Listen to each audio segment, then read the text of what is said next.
tarde a todos. Eu sou Nadir, palestrante ao Léo. Estamos aqui mais uma vez para darmos início a mais uma reunião pública. Inicialmente, vamos fazer a leitura do livro Sinal Verde, Francisco Cândido Xavier, pelo Espírito de André Luiz.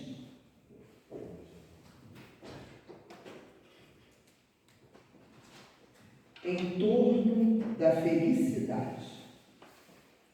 Em matéria de felicidade, convém não esquecer que nos transformamos sempre naquilo que amamos.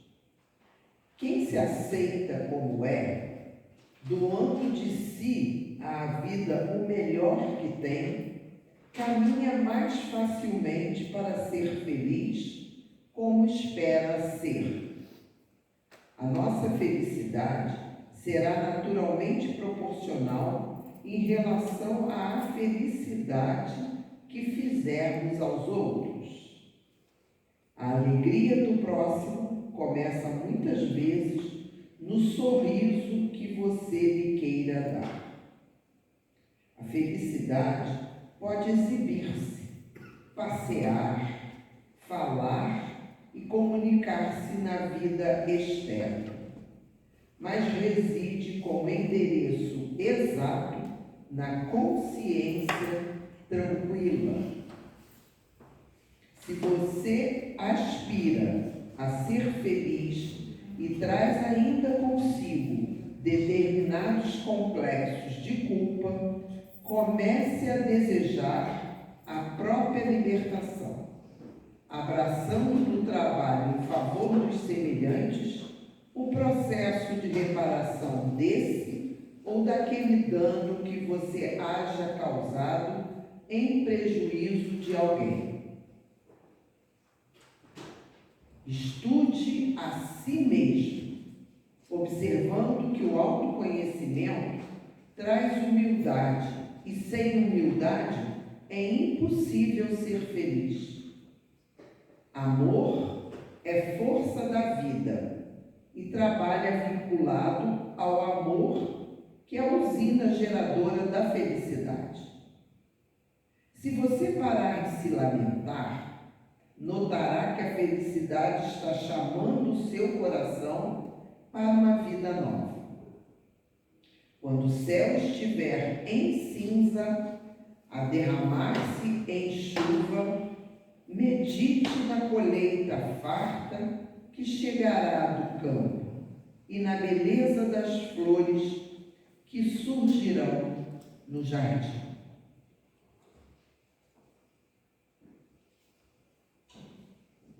Deus nosso Pai, Jesus, nosso modelo, guia, nosso irmão maior, agradecemos a oportunidade, Senhor, de aqui estarmos. Agradecemos por tudo que temos recebido até este momento. Agradecemos, Senhor, por esta casa que nos ampara, que nos fortalece, que transborda amor. E te pedimos por todos aqui presentes, por aqueles que estão em nossos pensamentos, pelos nossos amores. Pedimos também, Senhor, pelo nosso planeta, neste momento, com tanto sofrimento, com tantas guerras, fome, que possamos, Senhor, com a nossa vibração de paz e de amor, trazermos a paz também para os outros lugares do mundo. Ampara, Senhor, o Léo, que fará uso da palavra, que possamos tirar bastante proveito da palestra de hoje. Muito obrigado, Senhor. Esteja conosco, hoje e sempre. Que assim seja.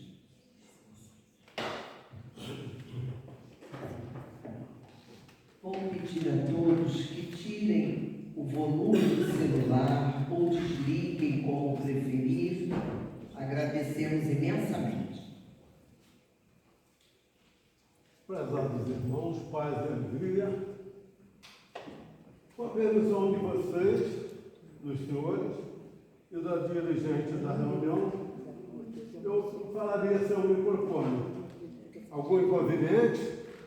Alguém está ouvindo? Está deixando de me ouvir? Eu costumo falar alto. Então, gente, de novo, como diz as crianças, sou eu aqui.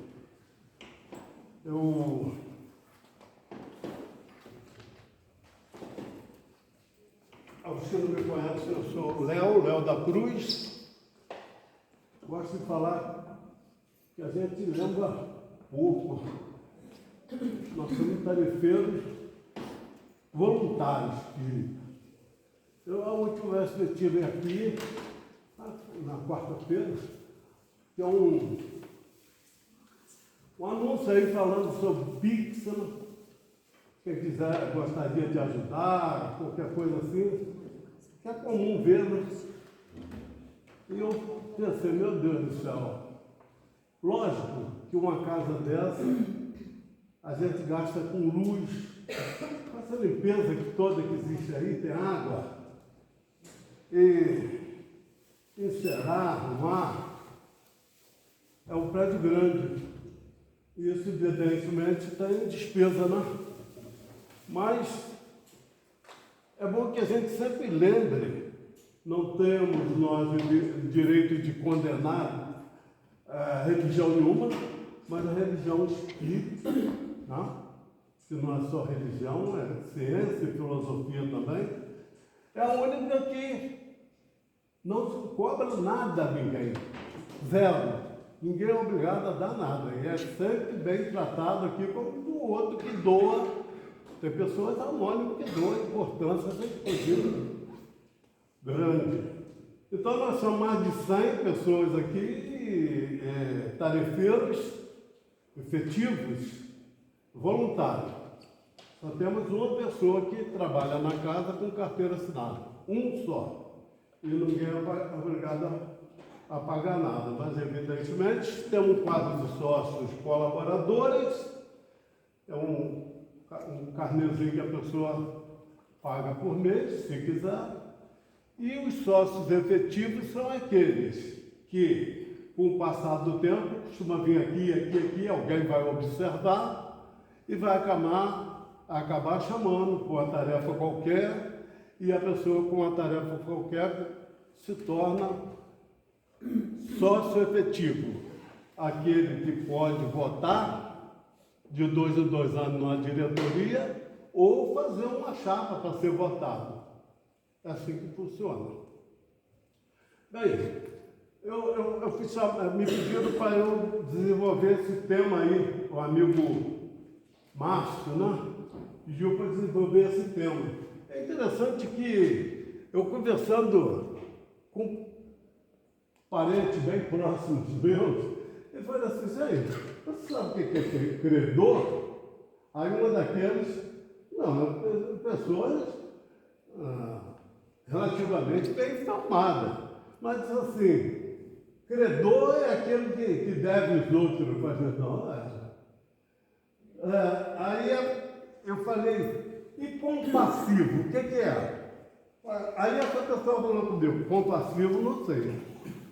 Pois é, existem palavras que a gente pouco usa, né? Aí a gente não tem aquilo na cabeça. Na verdade, o credor é a pessoa que tem crédito. Por exemplo, o Valdir tem crédito comigo, porque toda vez que eu venho aqui, eu não sei botar um pendrive ali no meu, ele bota para mim. Então, se eu empresto dinheiro a alguém, eu sou credor daquela pessoa, né? E como Ah, sim, está filmando, desculpa, tá, meu filho? Então, incompassivo. In é negação, né? Compassivo é o quê? A gente perguntar no meio de uma opção de gente assim, às vezes a pessoa fica meio perdida, não lembra, porque não se usa muito. Mas então, compassivo é piedoso, de bom sentimento, humano, né? Então, esse aí era uma pessoa que era credora e era incompassiva. Não tinha muitos bons sentimentos, né? Bom,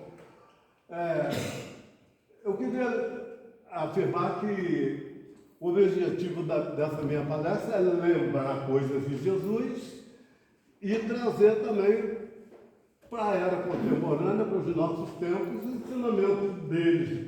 Eu me preocupo bastante com isso, porque às vezes a gente fica, em caso de parábola, por exemplo, conta uma parábola, mas se você não contextualizar, se você não trazer para o contemporâneo, fica aquilo, não dá muita, como digo assim,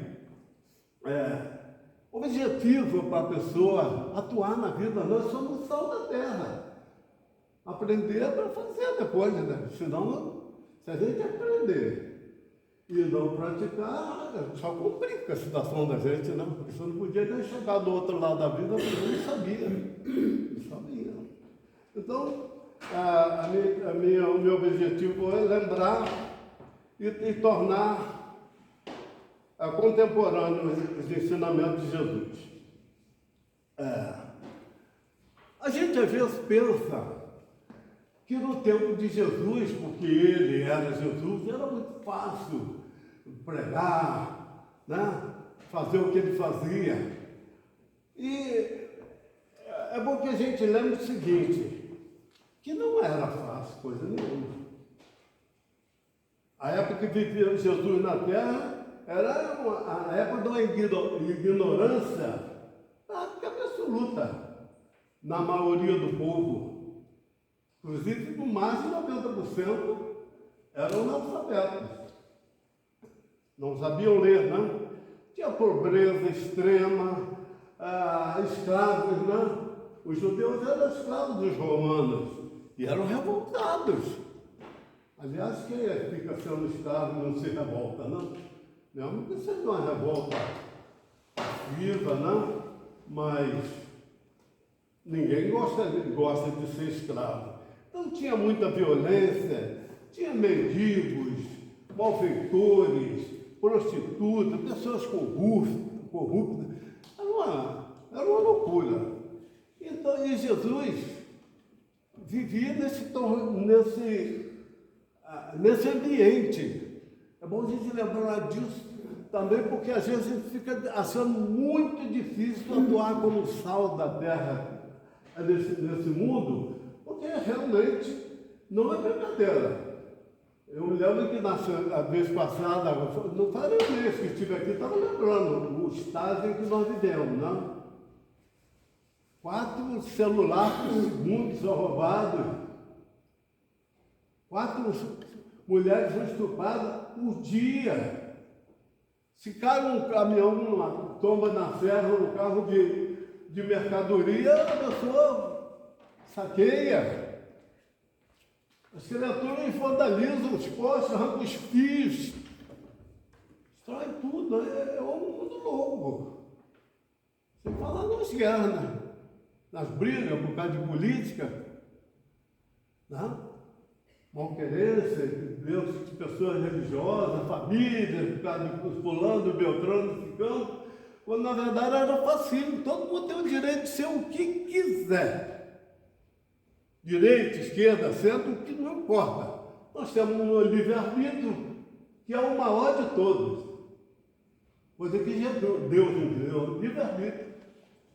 Não sei nada que vocês estão pensando aí. Eu estou pensando aquele careca lá. É vaidoso, ele não deixa a careca de fora, não deixa eu não. Então, olha, a gente pode ser o que a gente quiser, só não deveríamos apoiar as coisas que não são apoiadas por Jesus. Vamos falar, o Trump boas que ele faz, não apoia coisa ruim, não. O Macron, uma coisa, aqui os políticos, as coisas boas, porque todos têm bons e maus sentimentos. Igual nós, os mais e os menos. Então nós não deveríamos apoiar só as coisas ruins. As coisas boas todos têm. Nós somos irmãos. E aqui nós não abordamos essa coisa. Muitas pessoas falam assim, por que não se fala de política lá do Estado? Porque a doutrina espírita é para formar um homem de bem. Não é para mostrar caminho de política, de economia, ideologia, nada, é para formar um homem de bem. Porque um homem de bem, ele pode ser de direita, de centro, de cima, de baixo, não. Ele vai ser um homem de bem. Não? Um homem de bem, escolher ser motorista, ele vai ser um bom motorista, comerciante, advogado. A finalidade da doutrina é formar homens de bem. Bem, e a situação de Jesus era complicada. Jesus praticamente, Chico dizia isso, pregou em fuga. Ele chegava num lugar, pregava ali e tal coisa, mas as autoridades dali via aquela criatura fazendo aquela coisa toda, porém ele saía para outro lugar. Foi sempre assim. O tempo de Jesus foi assim. Pregou em fuga. Existia muita fome, muita miséria, as pessoas revoltadas botavam ele, às vezes, em situações difíceis para ver se ele caía, porque, na verdade, ele não era conhecido como Jesus ainda, não? O Salvador prometido desde tempos imemoriais. Não era conhecido. Sabiam que ia surgir naquela época, era vigiado para ver se estava aparecendo ali alguém assim e tal. Ele não foi reconhecido nem mesmo pelos apóstolos. E nós sabemos que, inclusive, depois que Jesus faleceu, o grupo de apóstolos se dividiram. O grupo de Tiago, que achava que a Boa Nova devia ser pregada somente para os judeus. Que os outros povos não. E evidentemente vinha junto com a pregação de Jesus aquelas coisas das leis mosaicas, circuncisão, não comer determinada coisa, aquelas coisas todas. E Pedro fazia parte do grupo de Tiago, veja só. O grupo de Tiago contra o grupo de Paulo. Paulo era Paulo de Tarso, não, Paulo já achava que não. Que a doutrina devia ser pregada para todos, para os gentios, para o mundo inteiro. O cristianismo devia ser. Então, eles não se dedicavam, como se diz, não, se degradavam. Os judeus, o grupo de Tiago, achava que seria indigno receber alguém que não fosse judeu na sua casa. Nós temos realmente vestígios dessas coisas ainda até hoje. Então, as pessoas pobres, quem queria ajudar as pessoas pobres, era mal visto, porque para esse grupo de Tiago, quem nasceu pobre, ou doente, aleijado, tudo era uma criatura indigna, imunda, chamava de imunda, porque se nasceu assim é porque Deus quis que nascesse então, é a pessoa que não valia nada, que não merecia nada. Então, gente, e os discípulos de Jesus? Nós sabemos hoje em dia, através da mediunidade, que muita coisa é passada para nós, que a história não conta, não se escrevia nada, não tinha nada. Então, mas nós sabemos que João uma vez chegou para Jesus e falou: Senhor, eu vi ali na rua, não sei quem, expulsando espíritos imundos, expulsando. Não deixei não, falei com ele que não, ele não faz parte do gosto do grupo. Jesus disse: não me impeçais. Quem não é contra nós é por nós. Olha só, olha a cabeça de João, né? Vocês lembram de Lucas? Uma lição de tolerância impressionante de Jesus. Quando houve aquela cisão entre as tribos judaicas, e elas se dividiram, e os samaritanos foram ficar num certo lugar. Não concordavam com as coisas daquele outro grupo. Então, Jesus queria passar nessa cidadezinha, onde ele ia para uma outra cidade longe, mas tinha que passar pela Samaria. Então, eles não deixaram, proibiram Jesus passar ali. E Jesus, e Lucas, então, falou para Jesus: se você quer que a gente peça para o céu jogar trovão e destruir aquele tudo lá? E Jesus, uma conversa com ele, pensou: não posso me alongar nisso, está nesse livro aqui, ó, porque eu tenho que entrar no meu perdoe compassivo, mas eu me empolgo, vou lá para outro lugar.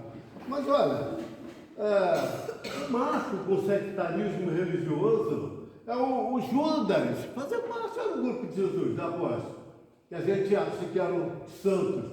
Não, eram médios. Na verdade, lógico que Jesus caminhando e querendo preparar o grupo que ajudaria ele, que não deixa de ser uma lição para nós, que não devemos fazer nada completamente sozinho.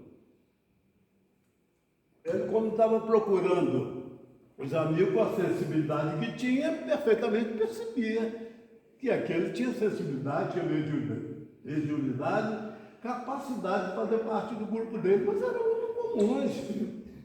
Judas não traiu? Você lembra quem não lembra de Jesus falando assim: Pedro, embainhe sua espada? Pedro estava com a espada, perto de Jesus, era da época, era do tempo. Então, há que se compreender o seguinte: era muito difícil, muito difícil. E Jesus conseguiu, porque ele era Jesus. E nós podemos conseguir muita coisa, porque nós somos irmãos de Jesus e filhos de Deus. O DNA de Deus existe dentro de todo um e cada um de nós. Basta a gente fazer com que ele apareça, desenvolva. Então, irmãos, olha só. Vamos lá. Credor e incompassível. Já disse, né? Eu estou nesse pedaço aí. Por isso o reino dos céus pode se comparar a um certo rei que quis fazer conta com seus servos. Começando a fazer conta, foi-lhe apresentado um que lhe devia 10.000 talentos. E não tendo ele como pagar, ele foi... O rei, ele devia 10.000 talentos, o rei veio tem que pagar e tal. Ele, por favor, senhor, eu não tenho dinheiro para pagar, tenha piedade de mim. Chorou, ajoelhou, pediu: eu tenho filhos, eu vou te pagar até o último centavo. E o rei foi: tudo bem, eu vou perdoar os teus, a tua dívida comigo, não precisa pagar. Continuando, saindo, porém, aquele servo, encontrou um dos seus conservos. Esse servo encontrou um que era servo também, mas esse devia dinheiro a ele, né? Aí ele falou assim, ele devia 1.000 o outro, mas esse devia 100 dinheiro, e lançou, pulou em cima dele, agarrou: tem que me pagar o que me deve. E força barra em cima do cara para você, veja só que coisa. Olha, alguém viu que tinha presenciado a outra cena, viu, levou ele lá, aí ele acertar com o rei, e falou assim: não, você. Ô, gente, qual é o estilo de Jesus de pregar? nós podemos entender, a gente às vezes o estilo socrático, é assim, sabe, fazer pergunta. Jesus me parece que tinha todos os estilos. Aliás, ele foi, o único título que ele aceitou foi chamado de mestre. Né? Ele falou, estou chamando de mestre, com razão mesmo, porque eu sou o mestre. Então, você vê, se ensina um nome de Jesus. Né? Jesus ensinava através de narração, de perguntas, igual a Sócrates. Jesus, às vezes, era contundente, chamar a atenção, o Chico Pedro, por exemplo, vai entre os caras. Né? E contava parábolas. Gente, os estudiosos de parábolas costumam dizer que são 30. E outros mais, se aprofundam mais, diz que não são 30 as parábolas, são 50. A gente lembra assim de algumas parábolas, filho pródigo, semeador, bom samaritano, dracma perdida, a candeia em cima do alqueire. Então, 30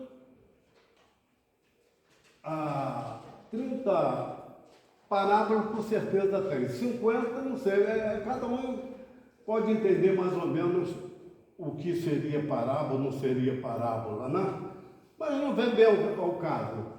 O que nos cabe entender é o seguinte: parábolas é um conto que por trás daquele conto tem uma coisa muito mais importante para ser dita e, via de regra, serve para a eternidade.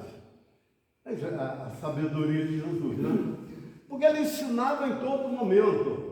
Nós, criaturas normais, eu principalmente, e inclusive, faço coisas boas pra caramba, porque, por exemplo, para quase 60 anos de espiritismo, é impossível fazer coisas boas. Mas, às vezes, coisa boa faz coisa ruim também. Porque é o estágio que a gente encontra, né? Não é difícil. Quem é correto o tempo todo? Não é difícil. Nem que seja por pensamento. Né? Mas Jesus não, Jesus foi puro. Jesus era o tempo todo fazendo bem. E era o tempo todo ensinando. Então o estilo dele era o estilo que acontecia ali naquele momento. Ele ensinava. Né? Então, nós precisamos fazer isso também. Cada dia fazer mais o bem. Ainda mais nós somos uma doutrina que diz que fora da caridade não há salvação. Tá? Mas então, Jesus era humilde, mas ele se ensina não. Eu sou mestre. Ele aprendeu com Deus e fazia as coisas que aprendeu com Deus, mas sempre dizia, né? Quando chamar ele de bom, a certo momento, ele dizia, bom é Deus que está no céu. Ele tinha humildade de reconhecer que existe sabedoria, bondade e perfeição maior que a dele, né? Então, ainda para lembrar que Jesus era incrível mesmo. Ele andando para orar lá no monte, aí tinha uma pessoa que estava arando, aí Jesus falou, Jesus vai orar lá no monte, vamos orar com ele. Aí o que estava lá na enxada falou assim, infelizmente eu não posso ir porque eu estou arando. Aí vem ele fazer o favor, veja só, Jesus, chamar para orar contigo e ele não está arando, Jesus. Ele está certo, arar é orar. Olha só. Era o momento de ensinar aquele seu trabalho, é uma oração. A gente às vezes quer ficar de joelho pedindo a Deus, eu vou entregar na mão de Deus aqui de joelho. Se tudo tivesse que ser perfeito, sem intervenção nenhuma nossa, Deus faria. Deus é perfeito. O que Deus quer, que a lei de Deus quer, é que a gente cresça. Que a gente cresça, porque você imagina você o tempo todo alguém fazendo alguma coisa para você, fazendo uma coisa para o tempo todo. Um pai e uma mãe, por exemplo. Faz tudo pelo filho, até 18, 19 anos, não deixa ninguém encostar para ele não ficar doente, comidinha na boca. Quando o pai e a mãe morreram, o que acontece com ele? A gente fica com autoestima lá em cima quando a gente faz as coisas, gente. Quando a gente trabalha. Por isso que a lei de Deus pede que você trabalhe. Que você mesmo, você é co-autor do seu destino. O que precisamos é entender isso. Jesus estava abaixado num lugar assim, tinha um escorpião agarrado numa lama. Jesus pega um pedacinho de pau e fica tentando no escorpião. Aí um dos apóstolos disse assim: Senhor, ela salvar esse bicho, esse bicho mata. Eu falei: tudo bem. O destino dele é matar, o meu é salvar. Olha só. Lembra você da passagem de Jesus mostrando conversa de coisa ruim só para ensinar. Passou e viu um animal morto, um cachorro, né? Morto, um cheiro ruim, mosca, que coisa horrível. Tá? Jesus, olha essa mão, olha que dedo, que dente bonito. Gente,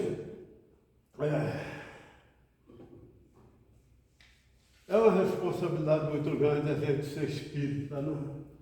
Porque, na verdade, o ensinamento é muito grande. É toda hora. Então, esse nosso irmão aí, acabou da coitada. É uma situação difícil, porque voltou lá, entregou ele ao rei e falou: o seu rei, ele não perdoou outra pessoa lá. Gente, continuando, já que eu, dentro da minha limitação, não veria nem essa narrativa aí como uma parábola, uma coisa que tem grandes significados escondidos. Para mim, para mim daí está claro demais. Que a gente tem que fazer o bem, sempre perdoar, ter caridade com as pessoas, sentir piedade. Como a gente sente, né? Quando vê essa loucura que está acontecendo lá, naquela briga de Israel com Hamas. Gente, como não chorava? Um monte de criancinha morrendo com fome, gente. Aquela criancinha com panela. Que isso, Deus do céu.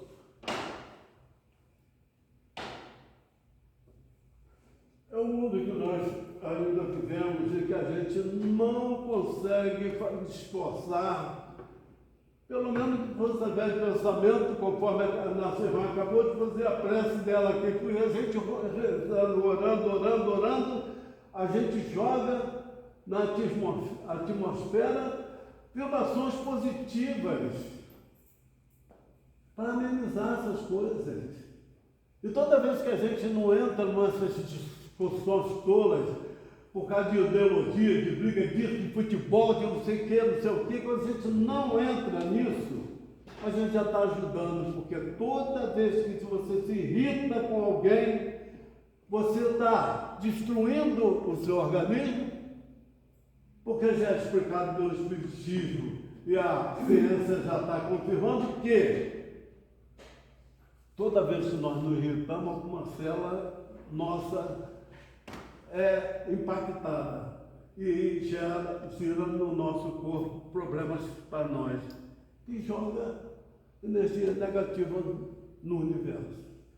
Deveríamos, pelo menos, se não temos coragem como os cristãos de antigamente, que ia para a arena dizendo que era cristão assim mesmo, com fé, mas pelo menos deveríamos orar mais, muito mais. Falando isso mais para mim, gente.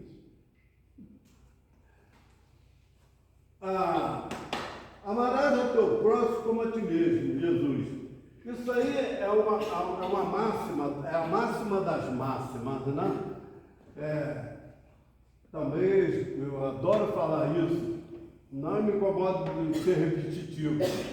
Quando Jesus foi reconhecido como aquele Salvador que foi anunciado desde tempos imemoriais, os escribas, que seriam os advogados de hoje chegaram a ele, Senhor, certamente que tu é o enviado que te ficou de vir.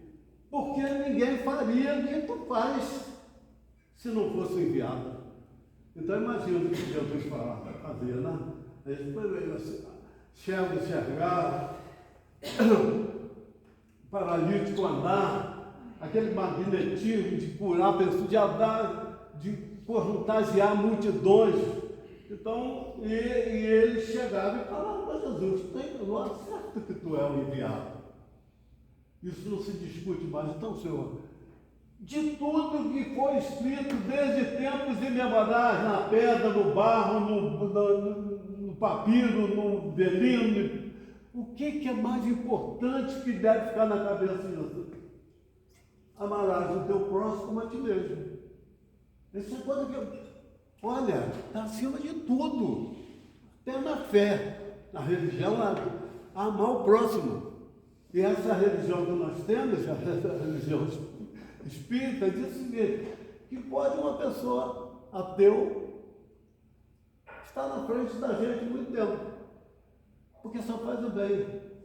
Nem acredita em Deus, mas só faz o bem. A gente pensa que não, porque, pô, não acredita em Deus, Deus vai, desculpa a vulgaridade, ferrar ele. Coisa nenhuma. Se só faz o bem, aí, amará teu próximo, mas quem ama o próximo a si mesmo, quando se fala isso, não está se falando mal de religião, não, porque a gente vai aprender a ser bondoso, perdoar, amar, servir, onde? No mercado, no campo de futebol, no bar, não. É a religião, então, tudo bem. Mas que a gente entenda o seguinte, aprendeu e não praticou, só está se comprometendo, porque não vai poder dizer eu não sabia. Então, quando está isso, amarás teu próximo como a ti mesmo, isso não é original, não foi Jesus que criou isso não. Muito antes de Jesus, olha que se diziam os gregos, não façais ao próximo o que não desejais receber dele. São os gregos, povos antigos, né? Os persas, fazei como quereis que se vos faça. Os chineses diziam assim, o que não desejais para vós, não façais a outrem. Os egípcios diziam assim, deixai passar aquele que fez aos outros o que desejava para si mesmo. Os hebreus diziam, o que não quiserdes que se vos faça, não desejeis para o próximo. E os romanos, a lei gravada nos corações humanos é amar os membros da sociedade como a si mesmo. Então, quando Jesus disse isso, muitos povos atrás já tinham dito também. Só que Jesus exemplificou. A diferença disso é essa. Era o momento certo ele chegar e ele chegou na terra e ele exemplificou tudo que ele disse. Então, o que nós precisamos é realmente seguir Jesus, seguir os ensinamentos dele. Não é dizer que acreditamos em Jesus, é insuficiente.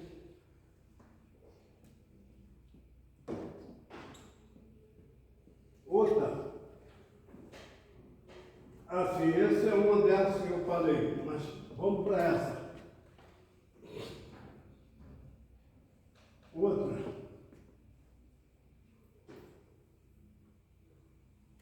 Isso aí já vem dos livros espíritas, passam para nós.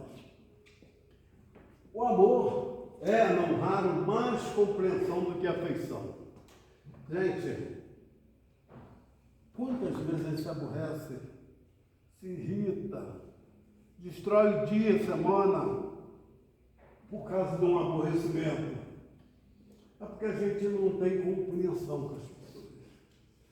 Então, imagina, a gente não tem controle sobre o que as pessoas possam vir fazer com a gente. Não tem controle, não existe. Se acordar de manhã até da noite, eu vou manter sob controle. Ninguém vai falar nada desagradável. Não vai. Você não tem esse controle. O controle que a gente tem é de como a gente vai agir com aquilo que as pessoas fazem conosco. É isso. E a gente precisa ter compreensão, porque da compreensão passa a afeição, e a afeição vem por amor. Porque olha só, imagina, nós sabemos que aquelas criaturas, aquelas criancinhas, aquelas coisas todas que a gente vê sofrendo nessa guerra louca, naquele genocídio, aquelas criancinhas estão realmente em situações que só doutrinas bíblicas esclarecem. Porque criancinha pequenininha, não tem mal algum, vai passar por aqui, certamente são espíritos de outras vidas. Mas a gente não tem uma piedade, a gente fica com pena, a criancinha com fome. Quando a gente vê uma pessoa com qualquer deficiência, quando a gente vê uma mãe atípica, com essas crianças autistas, quantas estão surgindo nesse momento, a gente fica com pena. Então, a gente precisa ter compreensão. Você não exige que uma bananeira dê uma jaca. Então, se a pessoa ainda é do mal, deixa ela. Se ela te ofendeu, você ofende de volta, você cozinha ela. Qual a diferença? Muitas vezes é importante demais a gente ficar calado. É o orgulho que não deixa. Não é das vezes devemos a nós próprias lágrimas que vertemos. E não é verdade isso? Não mais uma vez. Existem diversões que são verdadeiros suicídios lentos. A gente, às vezes, diante de uma mesa, para se alimentar, você não pode alimentar, você está doente, porque o absurdo que tu faz diante de uma mesa já está provado, que morre muito mais gente de comer demais do que gente de fome.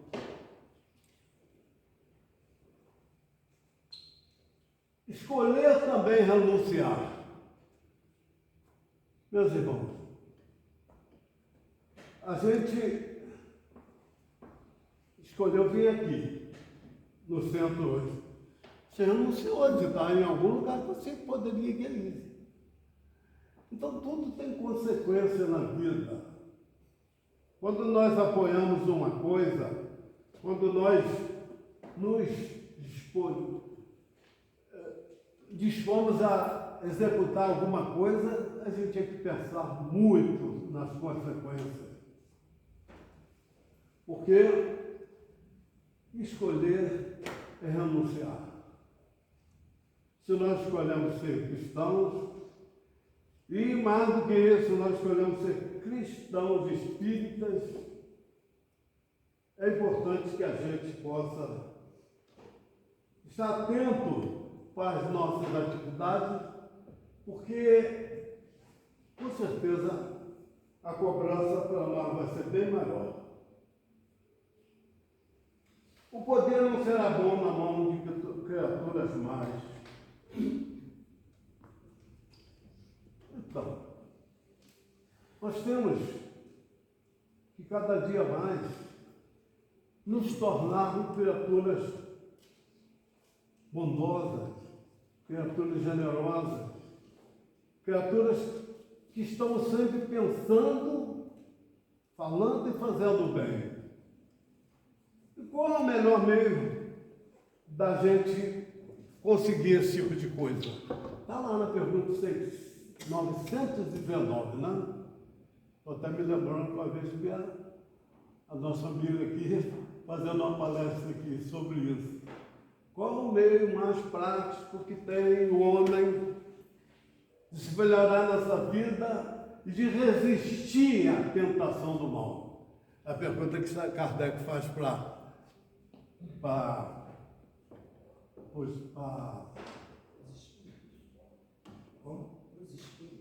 os espíritos, pois é, mas é o Santo Agostinho. Pergunta Kardec faz. Qual o meio mais prático e mais eficaz que a criatura tem para se melhorar nessa vida e resistir à tentação do mal. Tentação tem, né?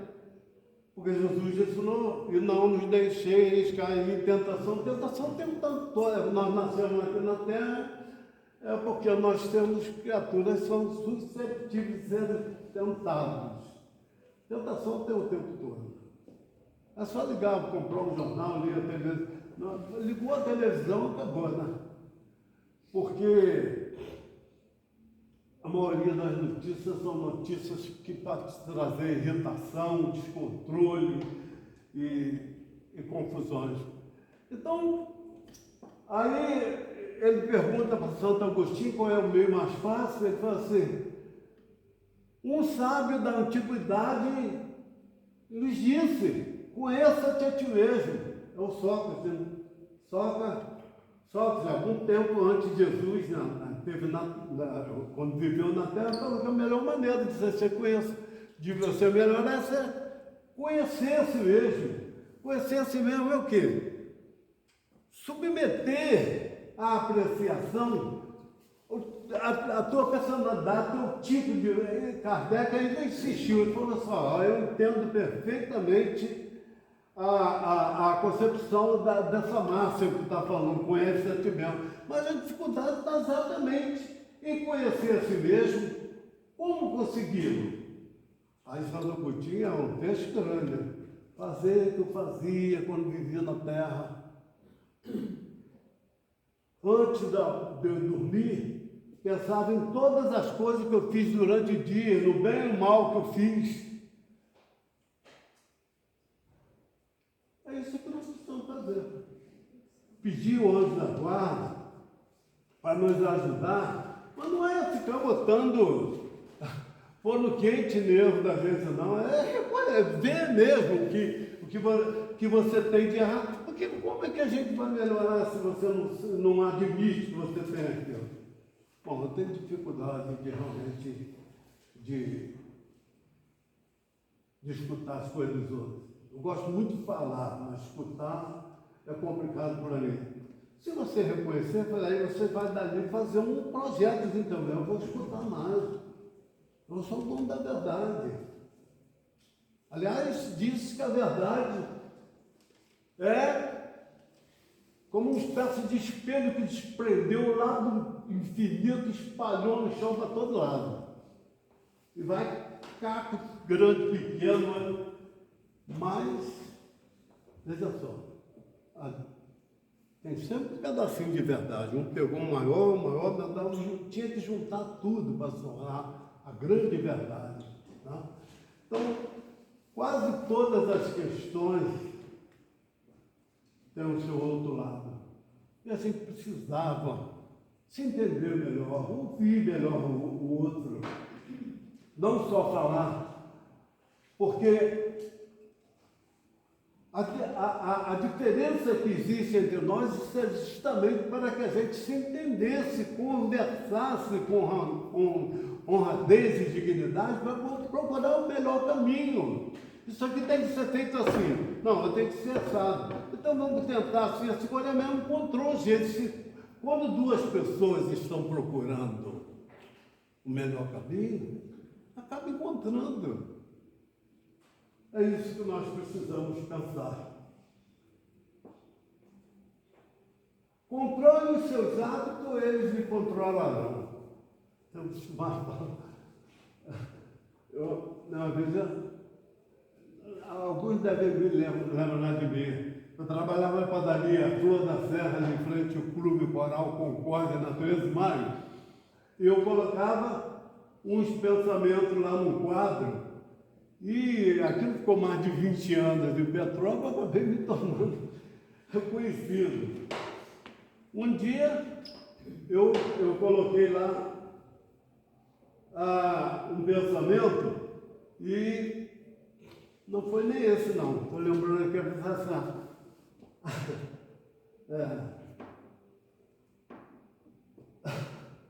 Meu Deus do céu. Uma pessoa chegou na padaria e quis me questionar sobre aquele pensamento, sabe? E eu comecei, não podia conversar com ele, porque eu era dono da padaria, mas eu era também uma padaria pequenininha, eu servia, eu corria lá, corria cá. Então, o pensamento dizia que somos, há sempre um pouco de verdade naquilo que falam sobre nós. Há sempre um pouco de verdade naquilo que falam sobre nós. Aí ele falou, eu não concordo com isso. Eu não concordo com isso, eu sou seu amigo. Eu quero conversar contigo. O senhor vai perder um fã, ele falou comigo. Eu adoro passar aqui para ver teus pensamentos, mas não está me dando. Eu falei, meu amigo, eu gostaria de escutar a sua opinião mesmo, porque esse pensamento não é nem eu que fiz. Aliás, a grande maioria não era eu que fazia. Muitas pessoas pensavam que eu era um intelectual. Todo dia um pensamento diferente. Né? Esse cara é um gênio. Mas não, é pensamento bíblico, pensamento da sabedoria popular, por exemplo, que diz assim, quem anda cedo bebe água limpa. Isso é do povo, né? É do povo. Quem anda cedo, porque quem anda tarde já está bebendo água suja que o outro pisou na água lá em cima, não é assim? Então, eu botava pensamentos um em cima do outro. Ele falou, eu queria ouvir a sua opinião. Aí, depois que ele disse que eu ia perder o fã, aí deu tempo para falar. Ele falou assim, poxa, uma pessoa, eu vim de São Pedro, aí lá para dentro, e passei quase que trombei com um carro, mas lá do cara me xingou um palavrão horrível. Se você é isso, aquilo, eu não sou aquilo. Há sempre um pouco de verdade daquilo que falam sobre nós, e hoje em dia isso nem seria nem mais palavrão, porque as pessoas evoluiu o pensamento a respeito disso, ele chamou ele de homossexual. Eu não sou isso. Aí eu chamei ele no canto e falei assim, coisa, viu, olha só. O pensamento que não é meu está dizendo ali, há sempre um pouco de verdade daquilo que falam sobre nós. Então, se ele chamou de você de uma pessoa delicada, de homossexual, você não seja, com certeza você não é, você está dizendo que não é, mas olha só, há sempre um pouco de verdade daquilo que falam é plural. Se muita gente fala, tem alguma coisa. Às vezes nem mas você é delicado, você é muito educado, você senta de maneira educada. Tem algum pouco de verdade. Isso é verdade, gente. Isso é verdade. Há sempre um pouco de verdade que falam sobre nós. Alguém vai falar que você é feia? Olha lá, 80 e pouco anos. Imagina isso com 17, 18 anos. Então, gente, se alguém diz que a gente é grosseiro, que a gente é assim, que a gente é snob, que você fala muito alto, que você é vaidoso, tem um pouco de verdade, entendendo? E a gente deveria aceitar as coisas que a pessoa fala, não fica, porque o amigo da gente só fala coisa boa da gente. Um amigo que cobra, entendeu? Então, ali, controle seus hábitos, ou senão ele vai te controlar. A soma da repetição é que forma os nossos hábitos, gente. Ninguém toma cafezinho o dia inteiro porque tomou um. Não. Toma um, dois, a soma da repetição assim também é falar da vida dos outros, né? Comer muito, não gostar de trabalhar. Se você se habituar a trabalhar, fazer suas coisas, o hábito controla a gente, se a gente bobear. O hábito de ficar deitado o dia inteiro. Bom, continuando, está na hora, minha dirigente. Viver sem Deus é dispensar o consolo. Sabemos, gente, que vivemos ainda num mundo mau.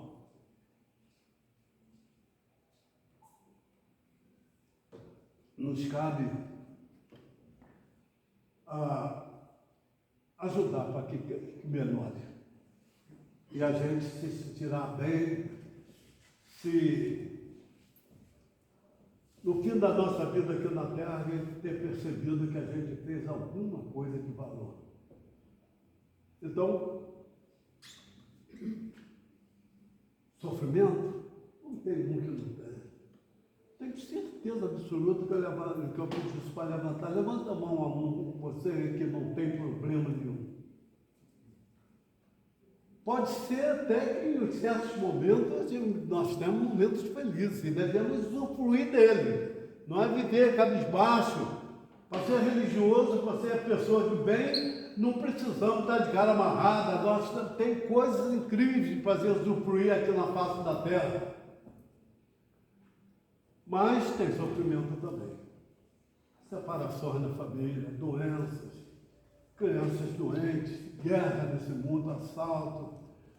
Mas cada um de nós, no lugar onde a gente está colocado, deve ser o sal da terra.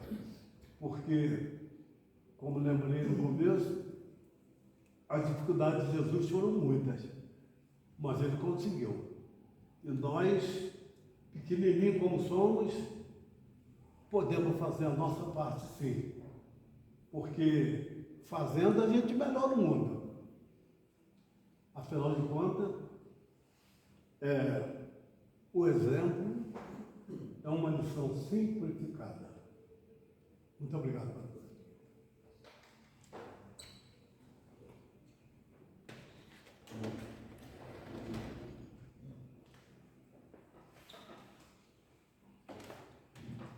Nós que agradecemos, Léo.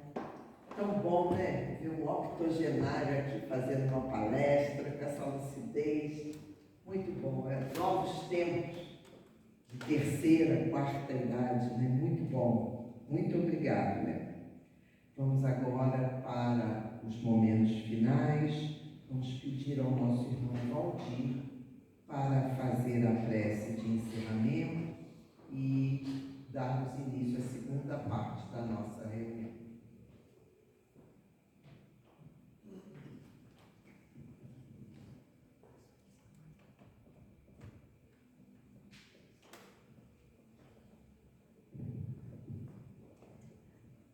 Então vamos manter os nossos pensamentos unidos, né, neste ambiente de paz, nesta casa de renovação de almas encarnadas e desencarnadas, e elevemos o nosso pensamento a Deus, Pai da vida, Criador do universo, que cada momento, Senhor, a tecnologia nos dá a grandeza deste universo e a grandeza do Pai Celestial que está junto conosco. Agradecemos, Senhor, pelos momentos que tivemos aqui. Agradecemos, Senhor, pela vida, pela família, e assim unindo os nossos pensamentos, vamos dirigir a todos aqueles que se encontram nas aflições da vida, que se encontram nos hospitais, que se encontram com as problemáticas físicas ou mentais, que todos eles possam receber conforme a vontade do Pai. Muito obrigado, Senhor. E lembrando, dentro daquilo que nos foi falado nesta tarde, a questão do Pai Nosso, onde Ele nos dá, Pai, perdoai as nossas dívidas, assim como nós já sabemos a perdoar os nossos devedores, que é um caminho de renovação para nós, essa questão da evolução. Que a paz do nosso Mestre Jesus esteja conosco, a paz do Espírito. Muita paz.